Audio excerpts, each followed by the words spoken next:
We have the story from The Guardian. Incendiary devices found at Texas Tesla dealership amid growing protests. The Trump administration has pledged to crack down on vandalism and protest against Elon Musk's car company. So this is in Austin. They found what are incendiary bombs at these dealerships. The bomb squad was deployed. Just another story, another day where we're getting this far left terror. Now, over the weekend, I took my Cybertruck to D.C. and I drove it around Martinsburg, West Virginia.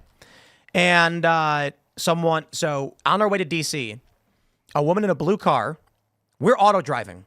So the Cybertruck is just in the middle of the like in its lane perfectly, driving on the highway. The driver is sitting there with his hands at his lap, looking down the road. That's what you do when it's auto driving. This lady gets right on the line of her lane and is super close to the truck. Like I could have touched her car. I could have just like put my hand out. And she's looking she's looking left, not looking forward, staring at us in the car. And one of my buddies in the car was like, yo, this lady's like getting up on us and she's staring at us. This is weird. And she held that for a couple of minutes. And I'm thinking, maybe it's just a bad driver, right? We get to DC, and as we were pulling into a charging station, some lady points at us, and the guy who's with her spits at us. We had that was it. I mean, maybe it's nothing, right? In Martinsburg, West Virginia, we had a woman roll her window down and start screaming at the top of her lungs at us, just like screaming with her kid in the car. And then the other thing was I pulled up. I was at a stop sign, and a guy pulled up, looked at me, and then just gave a thumbs down like that. And then I just gave him a salute, and he took off. That's all I really experienced. I tweeted that, and it got retweeted like crazy. I guess the reason it matters, as much as I was kind of like, yo, I don't really care, there was an unease. You don't know who's going to walk up and throw something at your car, or who's going to, we're seeing all these videos of violence and vandalism. Most people don't realize it's 100 times worse than that.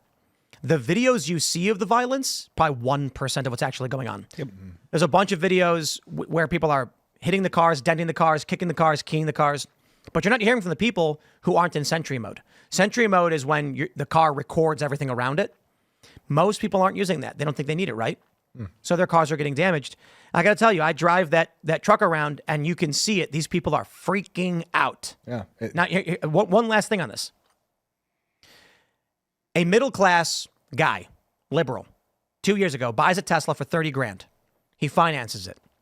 So he puts $5,000 down. He still owes $26,000 because there's fees. He's like, I did what the left wanted me to do. I bought an electric car. 2 years later, they're destroying it. They're keying it. So now he's got a dented fender. He's got it keyed left and right. And he says, I can't sell it because they damaged it. And if I try to sell it now, I can sell it for $10,000 and I'm underwater, $16,000 in debt. What do I do? That is the evil of the left and the world they've built for you. Yep. I always thought it was going to be the child slaves in the cobalt mines attacking Teslas. Turns out they're too far away. Turns out, in fact, it was the climate change activist. God who is coming back. Climate change. It's funny that you mentioned that you've had this experience, and I think that it's probably due to the fact that you were driving around in the Cybertruck, because I own a Tesla, and I actually went to DC this weekend myself. Not a dirty look. Well, I mean,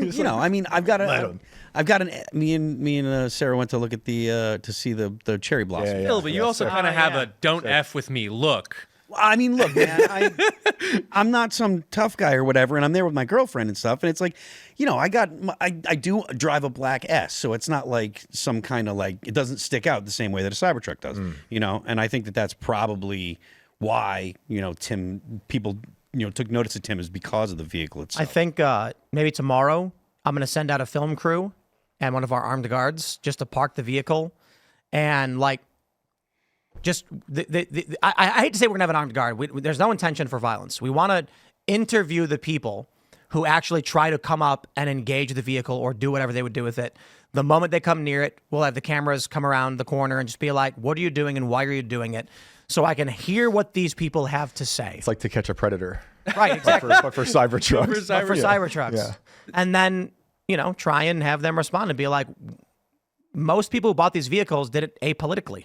Yeah. They're not buying them because they're like, woo, Elon. You should, if you want to do this, you should try to do it near a federal building where a lot of federal workers work. Oh, boy. And see if it's federal workers who come after Well, I don't know. We've got a couple universities around here, you know. Yeah. Oh yeah, Yep. that would be But it's hard to know. I mean, Liberty University. They just like give it a hug. No, people don't get this, but you think West Virginia is like this big red state. It is, but every city is blue. Everywhere. Yep. So when you go to Martinsburg, West Virginia, there's Progress pride flags everywhere. Yep. And this is one of the concerns the locals were telling us when we were trying to set up shop there, which we are not anymore because of the far left extremism and the vandalism, the violence. But it's unfortunate because the local businesses said these woke people from Frederick and from parts of Maryland are coming here because the rent is cheap. And they're bringing that influence with them. Mm-hmm. Now it's infecting their city, and what can you do? Yeah, I wonder what the environmental impact is on destroying a Tesla. That's a big question for me. I also think of I don't know if you guys have seen this, but the heat map for liberal psychology and conservative psychology, whereas it's a circle, and it's like a bullseye. And so the bullseye is if you have the strongest attachment to your family, then your outer family, your close friends, peers, colleagues, blah, blah, blah. And it goes all the way out until the last rung of the bullseye is everything in existence.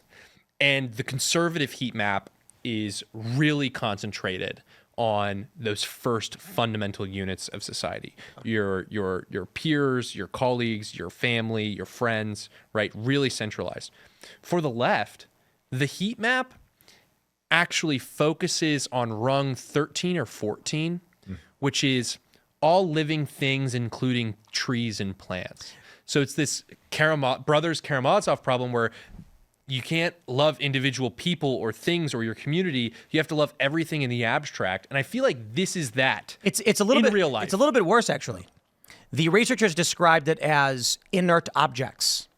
Democrats' heat center on that map centers around inert objects like trees and rocks. Rocks, literally. Wow. And to be fair, I care deeply about rocks. Rocks are cool. I see a rock formation that's thousands of years old, like a big circle sitting on a little thing. Somebody wants to smash that up, I'm stopping them. Oh, yeah. Like, no, don't you touch that rock. That's a cool rock. I'm with you. As for the gravel outside, I don't much care. Yeah. I mean, I'm not particularly fond of gravel either myself.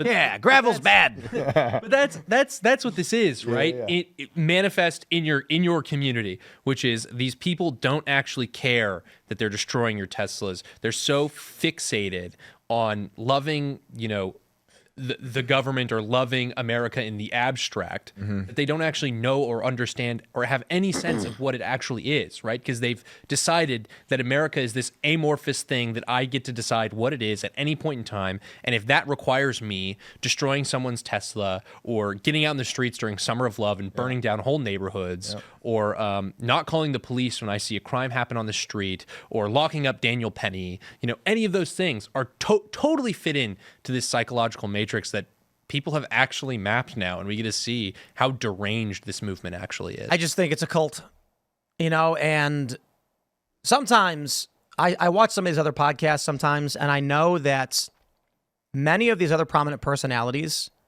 are too scared to say what they know is true. Come on. There were 2 assassination attempts on Donald Trump. We have no explanation for the first one. No. Jenna Ellis, Trump's lawyer, was charged with RICO simply for drafting a letter for the president. She didn't do anything. I think it was it might have been Minnesota, Wisconsin. They went after Trump's lawyers as well. The moment Democrats in government tried to arrest Trump's lawyers for simply representing him, it was apparent that we were in some kind of fight between warring factions in the government for control of that government. I would say even earlier, right? When Obama's wiretapping Trump's campaign. Absolutely. Right? And it's fascinating to me when I ask people about this and they refuse to answer the question.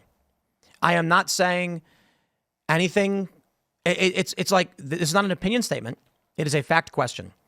Did they try to arrest Trump's lawyers? Yes or no? The answer is yes. Okay, yes, it's a fact. They literally did arrest his lawyers. They didn't try to. They literally did. They indicted and arrested. Okay. Is that unconstitutional? Yes, it literally is. Okay. So have Democrats unconstitutionally targeted the president with criminal indictments, threats of property seizure, targeting of his assets, resources, family, and lawyers? Yes, all of that's true.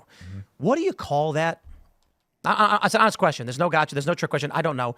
How would you describe a state of government where one political faction has violated the supreme law of the land, that's the Constitution, to destroy their political opponent? I mean, Banana Republic, a colloquially, despotism. it'd be like Banana Republic or something like that. Because that's the type of thing that you expect to hear from with those third world things. Countries and stuff. Those things are facts, and I want to make sure I do this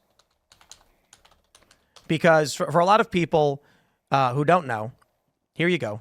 Jenna Ellis becomes latest Trump lawyer to plead guilty over efforts to overturn Georgia's election, crying in court, pleading guilty. I think the argument was that it would be overturned or whatever. This is October 24th, 2023. It's a fact. They've arrested more than one of Trump's lawyers. Well, that's unconstitutional. The right to due process and legal representation is enshrined in our Bill of Rights, in our Constitution. They did it. We know they did. Okay. This is an administrative level. They also tried to seize his assets in New York City. Even though Deutsche Bank, Trump's creditors, his lenders, argued that he made them money, he never deceived them, and they would like to work with him again, they still found him liable of civil fraud. Now, with these things being true, the question then is, what should a now Trump administration do in response to what they did to him? You got to go full force. Yeah. Shatter. Not a trick question. The whole system. Honest question. What do you think? I mean, I don't know about these exactly, but I always think about how I want Nuremberg trials for all the COVID stuff. So I ask these questions to other personalities, and they are terrified to actually engage in this conversation. Why? Because they know what the end result of all of this is going to be.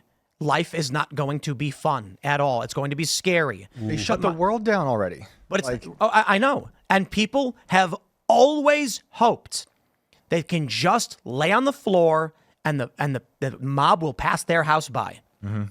You're right. They already took your life away. And they're hoping and begging it doesn't happen again. Okay.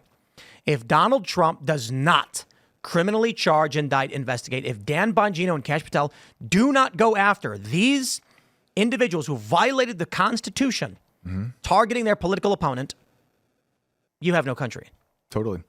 If they are allowed to do these things without repercussion, there was the lawyer who altered an email so Carter Page would go to jail. Remember that? Yep. Falsifying evidence. Yeah. The fake impeachments, the censorship.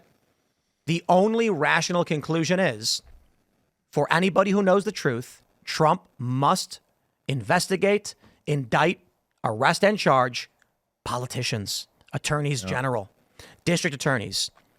You go to one of these run-of-the-mill woke light or fake centrist types, and you ask them these questions, they will abandon the conversation faster than you can say andale, yipa, yipa. Yeah, I voted for accountability.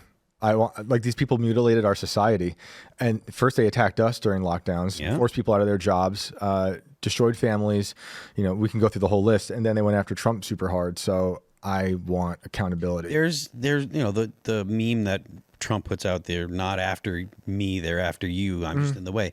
There's a significant amount of truth to that. They're after the liberties that you have as an American, and the idea that now that the right is in power, they shouldn't try to, one, rectify the things that have been broken, and two, try to punish those people that actually did the breaking. Right. That's absurd. Yep. The right is in power. They should use every means at their disposal to rectify the problems that were caused by the Democrats and punish the people that did it. And their neocon friends as well. Of course.